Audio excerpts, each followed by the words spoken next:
Back everybody to the Gratified Gardening channel.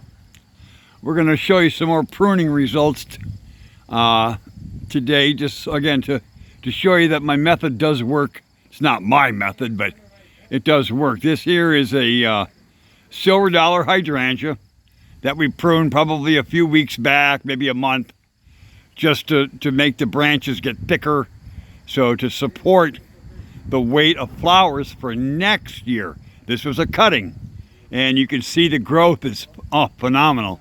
But if you come in here and you look, see, these were all cut.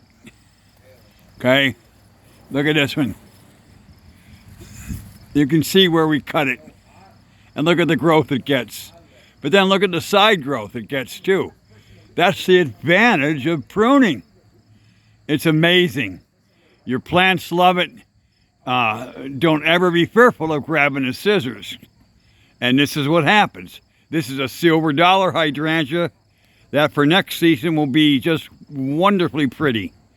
So now I also want to cover a little bit of what I call a hack. I guess that's the term now people use, is a hack of what happens and how to fix when your soil, especially in my case, container gardening, when it gets a little bit too dry.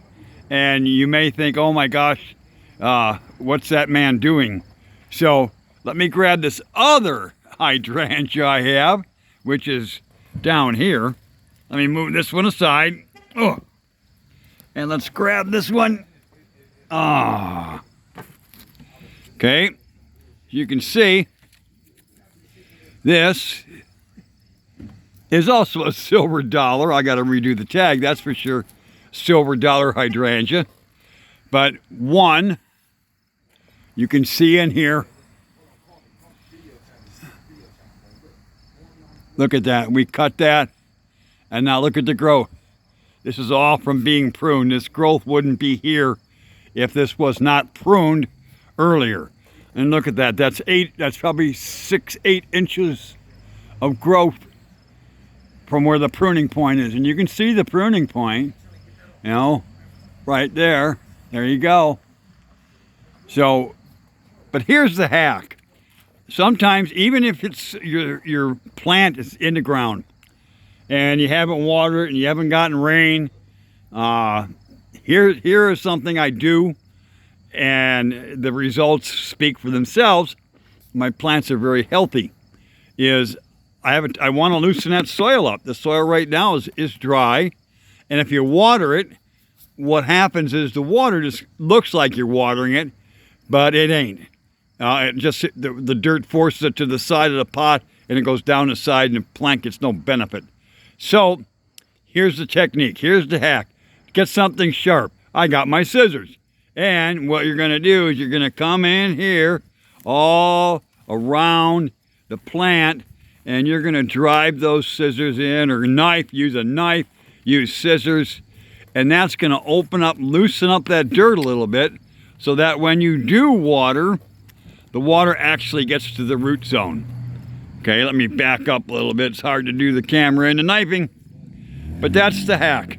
And then when I water now, the food, whatever I use, will get to where it's going to do the most good. Don't be afraid to do it. If you cut roots, here's what happens. If by chance you do snip a root here and there, that sends a signal to the plant to do what? Guess what? Make more roots. Yeah. So that's the hack. It works. And then you have the pruning and the hacking and the hacking and the pruning. Goodness sake. Whew. That's a lot of eating. So that's it for today, at least for these hydrangeas. And by the way, if anybody wants a hydrangea for a decent price, if you're local here to Canton, I'd be glad to sell you one of these. These are beautiful. Silver dollars. So thank you for stopping by. Give the video a like, a thumbs up, whatever that stuff is down there in the corner. I think it's over here. Okay, press the like button, leave a comment, tell me about your hydrangeas. What do you got in your wallet? or rather what do you got in your yard. So this is Gratified Gary at Gratified Gardening, signing off. Stop back again because we're going to cover a lot of stuff, and it's useful stuff. Stuff the nurseries and the greenhouses won't tell you. So thank you very much, and bye for now.